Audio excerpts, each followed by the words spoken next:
Hey, everybody, Dave Hagan here. Oh my gosh, my stocks are down 20%. Is it time to sell? That's today on the Financial Wellness Podcast.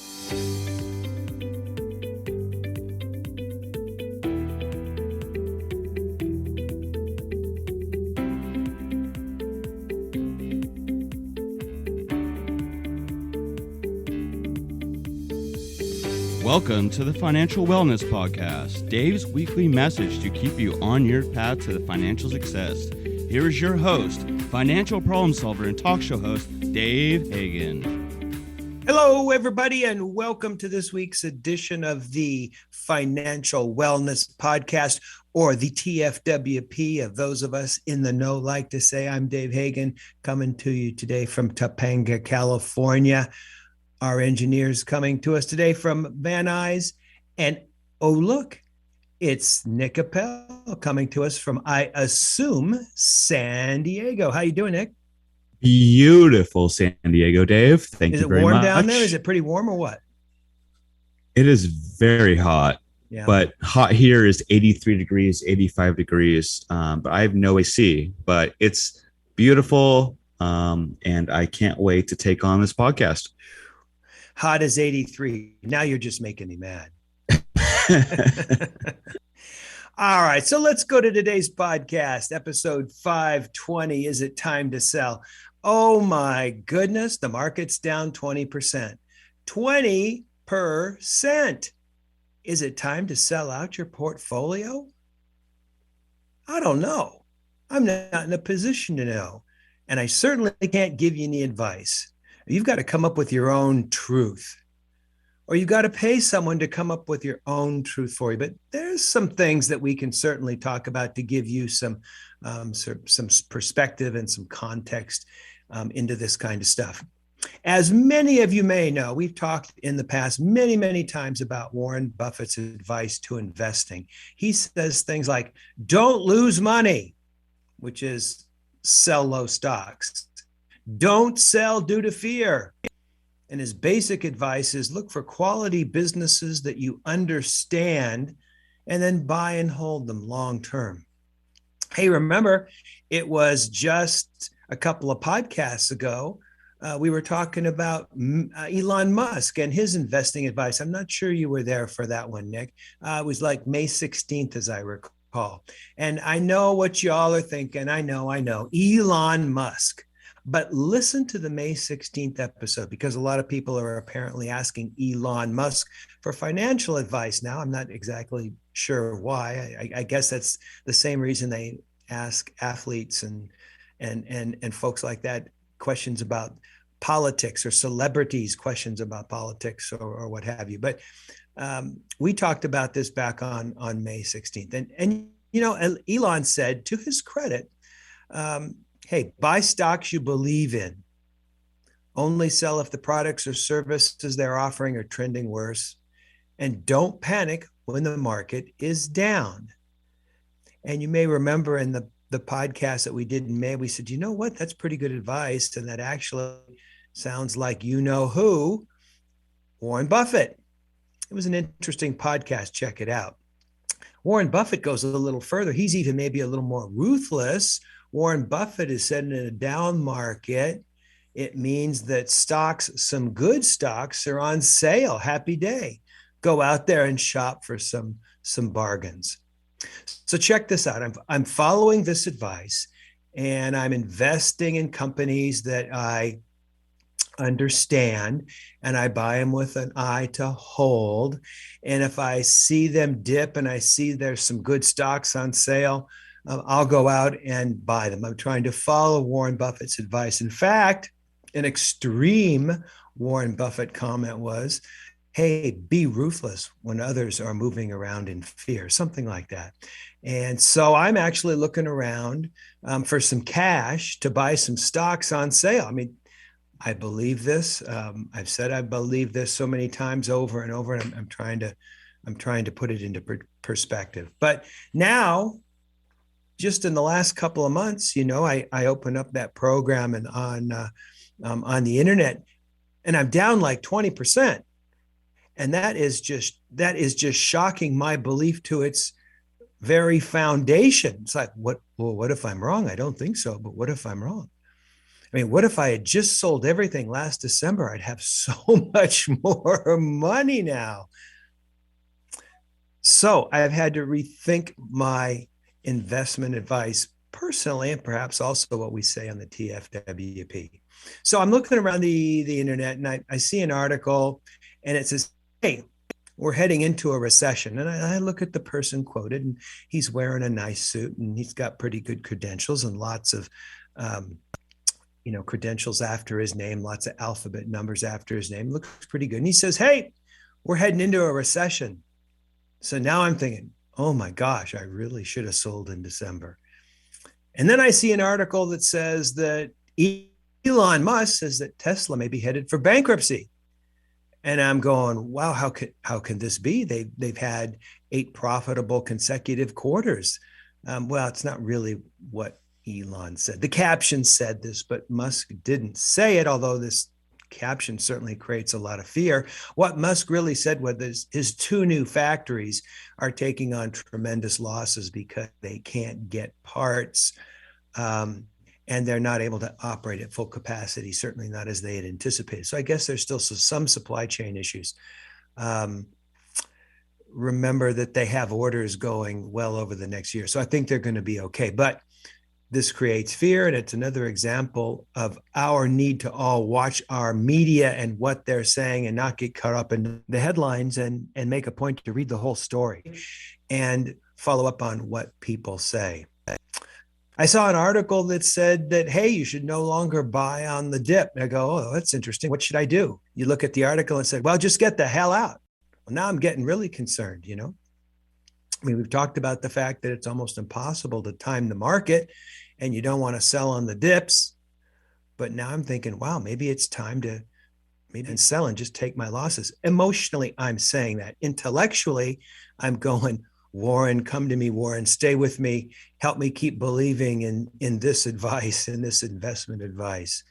So I've kind of been going back and forth. And, we've talked about the fact that if you try and time the market, people who try to do that always end up making a lot less than people that buy and hold. So, it's kind of an interesting time. Of course, on the other side of the coin, I saw an article that I was reading. It was one of the financial websites, and this fellow thought that the market was going to go up 40% in the next 6 months, that we've already taken our licks and that the market's going to just explode. Now I'm really at a quandary. I don't know what to do. Should I follow my head, my intellect, which says hold, or should I follow my gut that says sell, sell, sell? Who's right? Well, I mean, here's the answer. I don't know. I just don't know. If I knew, I'd be a really, really rich man. If I knew, I might have even sold in December, but I have no way to know what's going on. I mean, did anyone actually think that Russia was going to invade a neighbor? I mean, they were amassing troops and it looked like it, but I mean, I think at least vast majority of people said, oh, we're not going to go through that again. And yet here we are. So I don't know what's going to go on, but here's what I do know. And here are some additional things to think about. One, if you have diversified investments in quality companies, chances are you'll be okay. To me, I think the only real fear is, an extensive war that breaks out in Europe and gets around the rest of the world, and hopefully cooler minds will prevail. I think if you have stocks that model the S&P, or if you have money in an ETF that models the S&P, chances are you're going to be okay long term. We've talked about this many times. The S&P has done really well over 30, 40 years. You almost can't go wrong. Again, you need to decide for yourself. Everybody needs to decide their own money for themselves. They need to find out what their own truth is, and you need to do you. But if you've got diversified investments in quality companies, chances are you're going to be okay. Number 2, if you've been investing smartly in the last year or two, chances are you made almost 30% last year. Now, this almost never happens, but it did. The S&P went up almost 30%. Now, we didn't take too long, or we didn't spend enough time, in my opinion, reveling in the fact that in a year, the market returned almost 30%. In fact, what we did is we just said, well, that's my money now. We kind of added into our pot and go, that's the size of our pot. But we need to be grateful and mindful of the fact that the S&P went up over 30%, almost 30%. Now, if you combine that with a 20% loss at the present time, you're still up over 10% over the last 18 months. You know, that's pretty good. Remember, Buffett said your goal doesn't necessarily need to be to crush it. Rather, your goal should be to get a modest rate of return over a long period of time.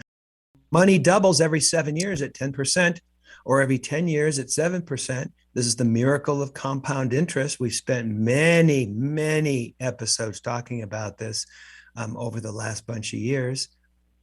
So think about that in context. Yeah, you're down. Yeah, we're down 20%. And that's a crushing, crushing blow. But when you're actually down, it's very emotional. Have you experienced that in the last 6 months, Nick? This emotional, visceral response to losses? Dave, it's wild what's going on right now. I've actually pulled about 90% of my money out of the stock market, believe it or not. Really? So you're cash. Oh, I'm straight cash. I'm waiting for that bottom. And then what? Then it's shopping on sale. So I'm actually, I'm taking a more conservative approach. I'm going to do the buy down. So I'm going to, buy little by little. Mm-hmm. And, oh shoot, I forgot what the term is, but it's kind of like you buy a little here. If it goes down, you buy a little more. If it goes down more, you buy a little more. And is it stock average? Something dollar stock averaging, I think, is the term. Yep. Right. And that's my plan. I think that's a good. I think it's a good plan. That is a good plan, and many financial advisors think that, that's one of the first arrows out of the quiver. Hey, let's do this on a very disciplined and consistent basis, and really, that's the way to do it. But you haven't experienced the fear that a lot of people have then when you see the market going down 1,000 points a day, or you see your investment portfolio down 20%, and you go, gods, I need a second job now. It's pretty visceral out there, at least from what I can see. And even for me, a true prophet of Warren Buffett, it's difficult to have your mind control your emotions. Kind of interesting. Well, Dave, I remember speaking with you during COVID, mm-hmm. and that was during our coronavirus mm-hmm. editions. Yes. And I remember, we were discussing what we're going to do. It was quite wild. Yeah, the market was down, I think almost a third back then. And then it went running back up as, we started to learn how to deal with or cope with the virus. And if you could time things, you would have made a whole lot of money, but tough to time, tough to know. There's too many variables. You don't know what people are going to do, what countries are going to do, what science is going to do. And it's much easier just to buy great stuff, hold it, and roll it on out. But in times like this, it tests your knowledge. All right, let's going back to these things that I wanted to talk about. We talked about number one, about having diversified investments. Number two, average the last 2 years in terms of the great earnings and the losses this year. Number three, look periodically at your investments to stay connected. In the past when things were good, we said, hey, don't look at your investment every day. Don't look at it multiple times a day. It means you're not looking long-term enough, and you're not focusing on other potentially more important things in your life. And now it's the opposite. We see that people aren't looking at their investments sometimes for many months at a time because, frankly, it's painful. I try and force myself to look, but I don't dig it. It's just part of doing what I think I need to do. But you need to look and see what's going on, because guess what? It's also an opportunity to look for financial opportunity, an opportunity to start looking around for stocks that are going to be on sale. So you really should take a look. And this reminds me of an old SNL skit that I saw about 10 years ago. And they did a takeoff on the TV show MacGyver. And it was around the time that the stock market was really going through the toilet. People were just getting used to trading online. People were taking tremendous losses. And I remember so many people telling me, oh, I haven't opened the envelope. This was back in the open the envelope days. To a large extent, the hip people were doing it online, but a lot of people were still getting a monthly statement. And none of us wanted to look at our investments. People would say, I haven't looked in the longest time. I don't know. So they're doing this MacGyver takeoff and they're stuck in a bomb shelter or something, and the bomb's getting ready to go off. And MacGyver goes, wait just a minute. Let me just check my investments before we disarm the bomb, because I haven't looked in a while. And when the computer comes on and it glows and you see that glow in his face, he goes, what the heck? And then the bomb goes off. It just killed me. But it brought home the point that you got to look. You know, Nick, I think back on that. I think I almost peed my pants. It was funny. Wait, say what, Dave? Yeah, basically that's what happened. But you know, I think Kristen Wiig was in the skit, and I forget who was playing MacGyver. But funny stuff. And it underscores the fact that we should all look at our investments, and certainly not look at our investments when we're going to get ready to disarm a bomb. Number 4, stick to your core beliefs. Stick to them. That's much harder to do now. It's always more difficult to do it in a down market. But if you can do it now, it's a lot easier to do it later, and it'll become more ingrained with your long-term beliefs. Stick with it. Don't change what you're doing unless one of the companies or funds that you've invested in has done something that's materially changed or is downtrending because of a very specific reason. Number 5, keep looking long-term. We've said it before, the more you look short-term, the better chances you have of losing money or making a lot less money. It's almost impossible to lose if you invest long-term, because the market corrects itself. The market takes care of itself. The S&P especially has done really well over time, especially if you leave it there and you let it compound. Now, if you've invested in crypto, as the commercial used to say, sorry, Charlie. And as many of you know, I never liked crypto anyway. I didn't understand it. I didn't make an attempt to understand it. It struck me as the fact that it wasn't providing any goods or services and was completely outside the realm of Warren Buffett approach. Although Nick is quick to remind me that Buffett did buy a brokerage, or part of a brokerage, I believe, that was selling crypto. So it's not like he was buying crypto per se, but the entity that bought and sold crypto. And, you know, crypto's now down, what, about 2/3, Nick? It's so much, Dave. It's brutal. It's brutal. You know, and I'd love to say I told you so, but it's beneath me. Our friend Matt Damon, oh my God, he's getting killed. You know, he's the one that was walking up and down that hallway with all those important people from history. I think they even had an astronaut doing it, saying, fortune favors the bold. And we spent an episode just kind of hammering on Matt. Here we thought it was an original idea to be hammering, you know, on Matt for that. And it turns out he was really getting hammered on the internet anyway, outside of our knowledge and understanding. Well, now he's really getting hammered because a lot of people have lost a lot of money. I felt sorry for people that were influenced by the ad. You know, we just came out of the NBA finals and they had an advertisement that they ran with Steph Curry. And it says, oh, Steph Curry, you know all about crypto and you could give us advice. No. Oh, look at Steph Curry. He makes NTFs out of ice blocks. So you must really know how to do all this stuff. No. Well, tell us what you know about crypto. And he said, well, I don't have to know anything because I've got this program, this website that I don't remember the name. And it's the safest way to trade crypto. That's all I need to know. But what they didn't say is, yeah, that's that's the safest way to trade it. But what if crypto goes down? What if it turns into a pile of dog do? You're still going to lose your money. So I hope people were, I hope people weren't too influenced about that. Now, Nick, you're telling me, I mean, I know last year before last, you were trading crypto more on a short-term basis, but you were moving out of different kinds of issues. Yeah. Yeah, that's correct. But you got out before it fell. I got out. No, I got out during the fall. So Did you? I've saved losses, Okay. but I don't know what the future holds. So we'll see what happens, Dave.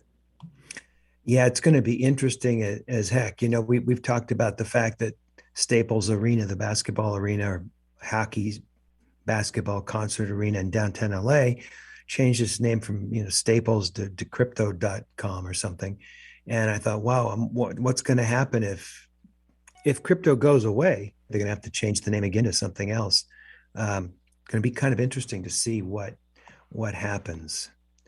Well, Nick, let's land this plane and let's sum up a little bit. We've been through my journey with the dip and your journey a little bit with the dip. But let's sum up a little bit. Number one, if you have diversified investments in quality companies or stocks that model the S&P, or money in an ETF that models the S&P, yeah, you're down this year, but yeah, you'll probably be okay, but make your own decision. Number two, if you've been investing smartly in the last couple of years, your 30% gains last year would be offset by your 20% losses. That means you're still up 10%. That still means that you're doing pretty good, in spite of the fact that the market's been very tough on people the last 6 months. Number three, look periodically at your investments to stay connected. Don't stick your head in the sand. Number four, stick to your core beliefs. Really tough to do the last 6 months, especially for folks like us and other TFW peers that are following the Warren Buffett model of investing. Number five, keep looking long-term. Don't get stuck up on what's happened today or this week. Keep an eye on it, but don't get too much hung up on it. Look for trends and keep looking long term. And then finally, the throw in takeaway, I think, is, wow, crypto's been pretty tough. So I know a lot of people that sold large portions of their portfolio during the dot-com bust. They just couldn't continue to take the losses that they were taking, and they locked in their losses by selling, and they never recovered. Maybe not even to this day have they recovered, because they took such large losses.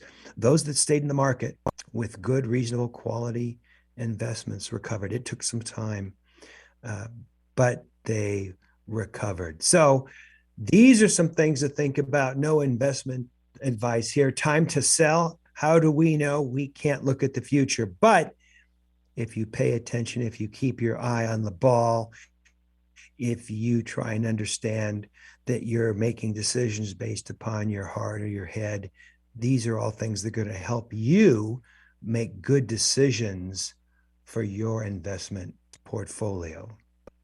This is Dave Hagan, and you've been listening to the Financial Wellness Podcast.